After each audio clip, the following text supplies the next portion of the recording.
आज के इस गहरे मुताले में, इस तफसीली गुफ्तगू में हम मशहूर अदीब इकबाल मसूद साहब की यादों के पन्नों में उतरेंगे। और ये मुताला वाकई बहुत खास होने वाला है। बिल्कुल। हम इस अजीम शख्सियत की जिंदगी को करीब से समझने की कोशिश करेंगे। हम देखेंगे कि कैसे एक शख्स अपनी बेबाकी, अपनी सादगी और अपने गहरे फलसफे से आहिस्ता आहिस्ता एक लेजेंड बन जाता है। और मुझे लगता है कि इस गुफ्तगू का मकसद सिर्फ एक बायोग्राफी या जीवनी पेश करना तो बिल्कुल नहीं है। एकदम नहीं। हमारा मकसद उस रूह को टटोलना है जो उनके लफ्जों में आज भी धड़कती है। और शायद इस चर्चा की सबसे अहम कड़ी ही यही है कि मतलब हम तंज़ो मज़ाक को किस नज़रिए से देखते हैं। अक्सर सतह पर व्यंग बहुत हल्का या महज गुदगुदाने वाला लगता है। हाँ, अक्सर लोग मज़ाक को सिर्फ एक वक्त गुजारने का जरिया समझते हैं। बिल्कुल। लेकिन जब आप तखल्लुस भोपाली साहब की तहरीरों की गहराई में जाते हैं तो वहाँ एक बहुत गहरी टीस महसूस होती है। एक दर्द है वहाँ। जी। इकबाल मसूद साहब ने अपनी यादों में जिस तखल्लुस साहब का खाका खींचा है वो महज एक मजाकिया शायर नहीं है। वो उस भोपाल का एक जीता जागता दस्तावेज तैयार कर रहे थे, जिसकी तहजीब, जिसकी नफासत और जिसकी शाइस्तगी आहिस्ता आहिस्ता दम तोड़ रही थी। वो लतीफ़ों की शक्ल में एक मिटते हुए दौर का मरसिया लिख रहे थे। बहुत खूबसूरत बात कही आपने, मरसिया ही था वो। लेकिन ये बात भी तो कितनी दिलचस्प है कि इकबाल मसूद साहब खुद शुरुआत में इस गहराई को बिल्कुल नहीं समझ पाए थे। बिल्कुल, इंसान है आखिर। हाँ, मसूद साहब अपनी यादों में बहुत साफगोई से इकरार करते हैं कि इब्तिदा में तखल्लुस साहब उनके लिए कोई बहुत बड़े अदीब थे ही नहीं। वो लिखते हैं कि तखल्लुस साहब महज एक मुशफ़िक़ बुजुर्ग थे। एक अच्छे बुजुर्ग जो बस मिल लेते थे। जी, उन्होंने तखल्लुस साहब के कुछ मशहूर खाके ज़रूर पढ़े थे, जैसे वो पानदान वाली खाला, और उन्हें मज़ा भी आता था।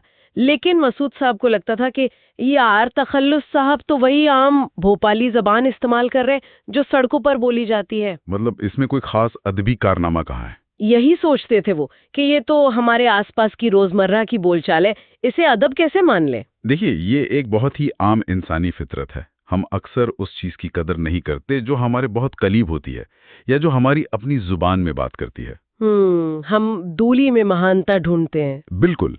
हमें लगता है कि जो चीज़ खालिस अदबी है उसे भारी भरकम लफ्ज़ों के बोझ तले दबा होना चाहिए।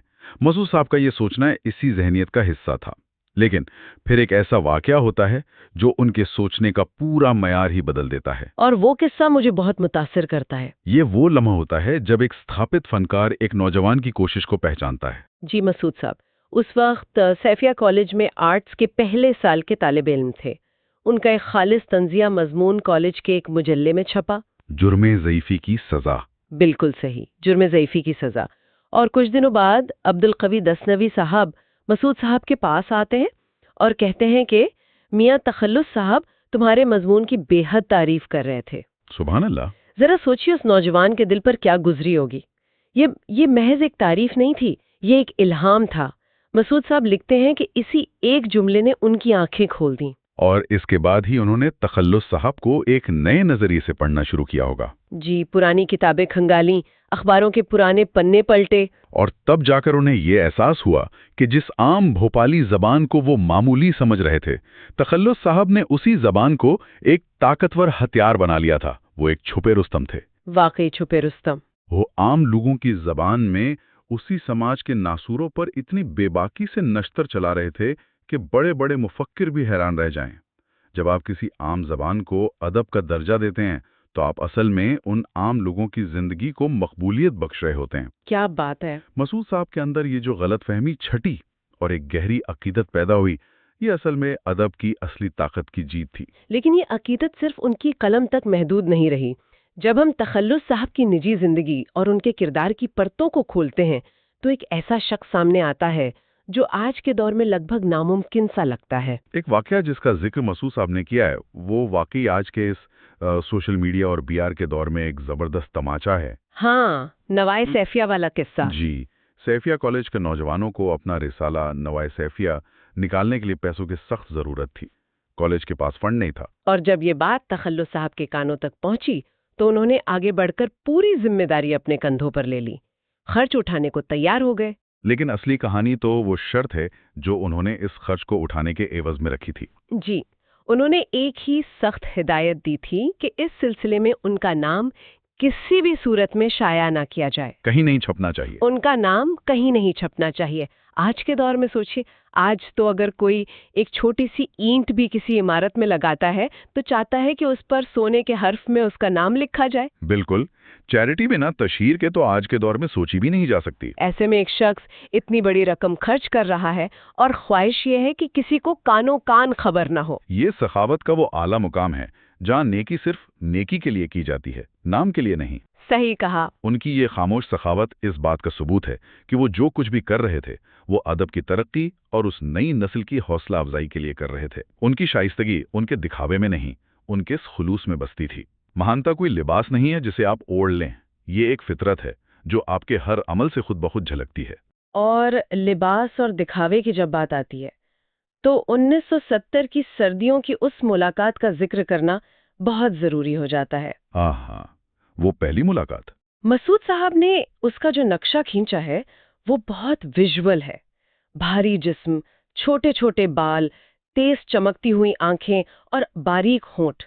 उन्होंने एक सफेद शर्ट के ऊपर एक हल्का मिटियाला यानी मटमैले रंग का सूट पहना हुआ था। इतने बड़े अदीब, एक कारखानेदार, लेकिन कोई चमक दमक नहीं, कोई गुरूर नहीं। जब वो मिले तो उसी सादगी के साथ मिले और मसूद साहब के अफसाने की बेहद तारीफ की। उसी मुलाकात में उनका वो अनोखा अंदाज भी उभर कर सामने आता है जो तखल्लुस साहब का सिग्नेचर स्टाइल था। वो लतीफे सुनाने का अंदाज। जी। मसूद साहब लिखते हैं कि वो लगातार लतीफे सुना रहे थे, एक के बाद एक बेहतरीन तंज कर रहे थे।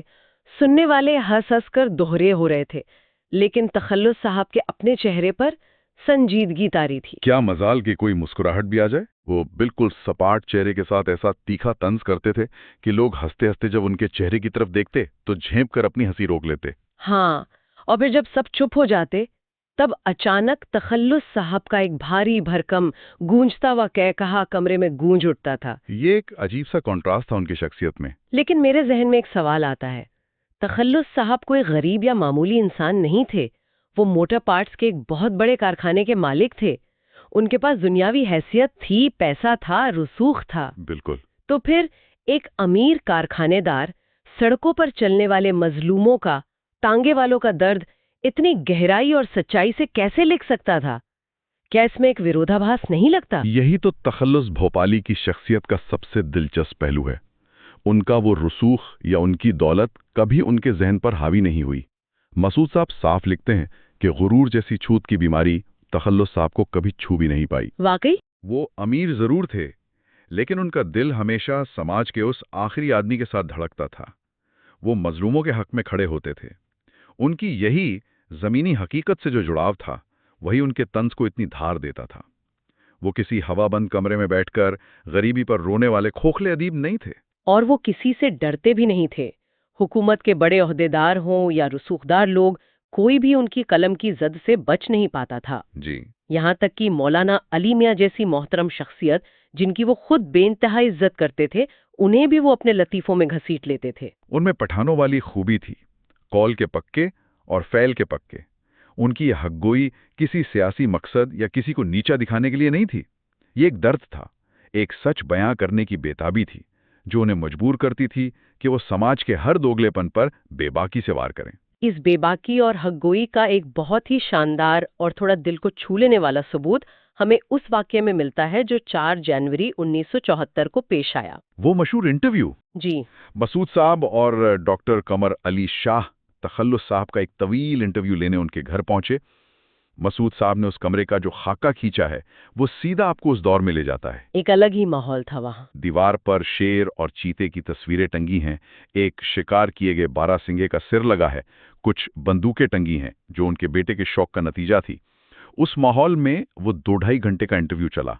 मसूद साहब बताते हैं कि तखल्लुस साहब बिल्कुल ऐसे गुफ्तगू कर रहे थे जैसे कोई लिखी हुई इबारत पढ़ रहे हों, हर हर्फ अपनी जगह पर मुकम्मल। और उसी इंटरव्यू में तखल्लुस साहब ने अपनी तख्लीक, अपनी रचना प्रक्रिया का एक ऐसा राज बयान किया जो आज भी साहित्य के हर तालिबे इल्म के लिए एक बहुत बड़ा सबक है।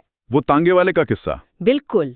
उन्होंने बताया कि वो सड़कों पर तांगे में सफर करते थे और उन तांगे वालों से उनकी जिंदगी, उनकी जद्दोजहद के बारे में लंबी बातें करते थे।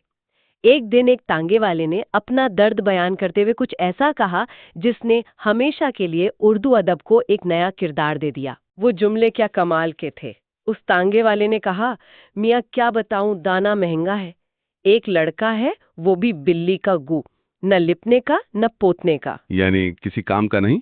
और फिर उसने एक ठंडी आह भर के जो मिसाल दी, वो रूह को कंपा देती है। उसने कहा, हमने तो घर में कबीट का दरख्त लगाया है, न उसके नीचे बैठकर आराम कर सकते हैं क्योंकि सर पर फल गिरेंगे, और न वो फल खा सकते हैं क्योंकि वो इतने खट्टे होते हैं। कबीट के दरख्त की ये मिसाल देखिए। जरा सोचिए, कबीट के दरख्त का ये रूपक, ये महज एक तांगे वाले की शिकायत नहीं थी, ये उस पूरे तबके की बेबसी का इजहार था। बिल्कुल, एक ऐसा दरख्त जो साया भी नहीं देता और जिसका फल भी किसी काम का नहीं। ये उस तांगे वाले की अपनी औलाद, अपनी पूरी जिंदगी और शायद पूरे निजाम पर एक बहुत बड़ा तंज था। और तखल्लुस साहब की अजमत यह है कि उन्होंने उस दर्द को, उन अवामी लफ्जों को सुना, महफूज किया और उनसे अपना अमर किरदार गफूर मियाँ गढ़ दिया। वो महलों में बैठ के किस्से नहीं बुन रहे थे, वो अवाम की नब्ज पर हाथ रखे हुए थे। लेकिन यहाँ से कहानी एक ऐसे मोड़ पर आती है जो मुझे निजी तौर पर बहुत बेचैन करती है। जी। जिंदगी का तंज देखिए। जो शख्स पूरी दुनिया पर, निजाम पर और समाज की खामियों पर तंज करता था, वक्त ने उस शख्स की अपनी जिंदगी के साथ एक बहुत बड़ा और गहरा तंज किया, और उस तंज का बोझ इकबाल मसूद साहब को अपनी पूरी उम्र उठाना पड़ा।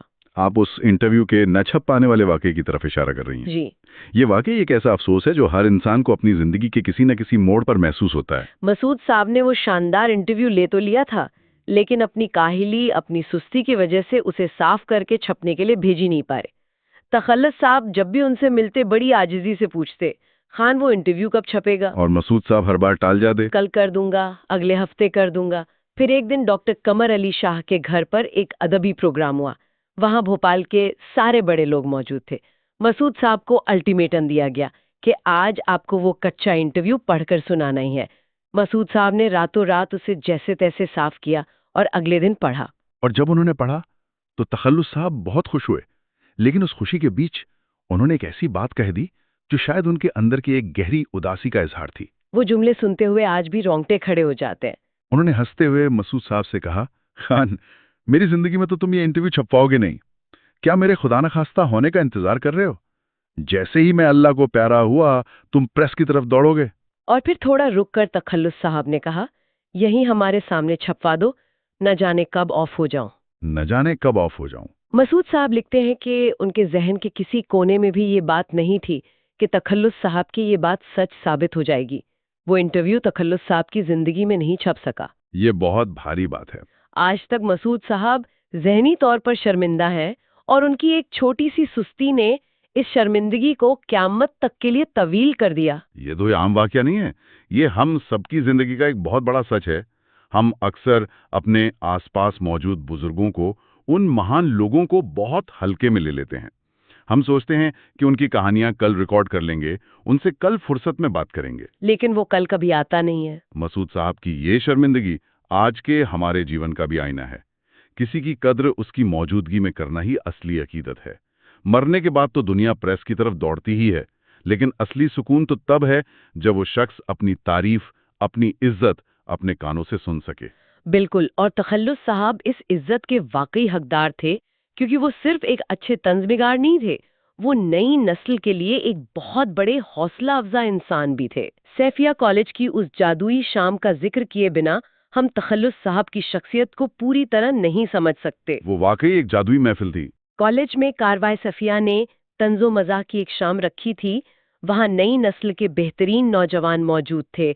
माजिद हुसैन सिद्दीकी, सिकंदर गालिब, खालिद कमाल, इन सब ने जब अपनी बेहतरीन रचनाएं पढ़ लीं तो आखिर में तखल्लुस साहब से दरखास्त की गई कि वो भी कुछ पढ़ें। और तखल्लुस साहब का उस वक्त का बर्ताव देखिए। उन्होंने बहुत ही आजिज़ी और इनकिसारी से कहा, आप लोग इतना अच्छा लिखते हैं कि मैं खुद को कमतर महसूस करने लगा हूँ। मैं खुश हूँ कि नई नस्ल ने तंजो मज़ाह का हथियार उठा लिया है। कितनी बड़ी बात थी ये एक उस्ताद की तरफ से। फिर उन्होंने उन नौजवानों को एक ऐसी नसीहत दी जो हर लेखक के लिए एक मैनिफेस्टो की तरह है। उन्होंने कहा कि पहले अपने आसपास के गली कूचों, चाय खानों और सरायों में जाओ। उन इंसानों का मुशाहिदा करो जो जानवरों से भी बदतर जिंदगी गुजारने पर मजबूर हैं। उनके दुख दर्द पर लिखो, और इतना लिखो कि किसी को ये कहने का मौका ना मिले कि उर्दू का दामन अभी खाली है। ये उनका विजन था।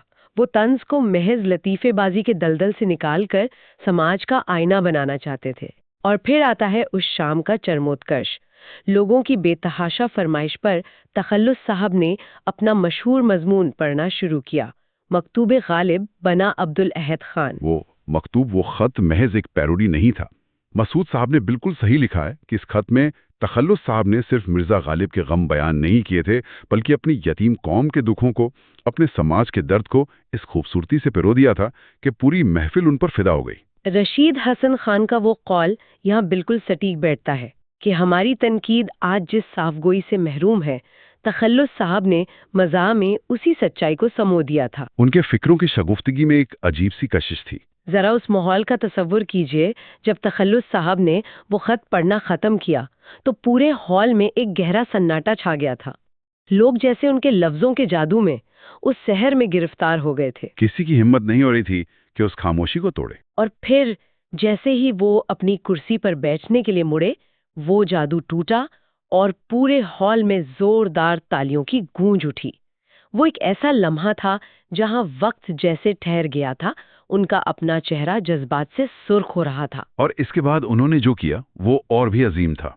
वो वापस अपनी जगह पर जाकर किसी मगरूर उस्ताद की तरह नहीं बैठे, बल्कि उन्हीं नौजवान तालिबे इल्मों के बीच ऐसे घुल मिल गए जैसे उनके बीच उम्र या रुतबे का कोई फर्क ही न हो। मसूद साहब साफ लिखते हैं कि उस वक्त महसूस ही नहीं हुआ कि उनके बीच 2-3 नस्लों का फासला है।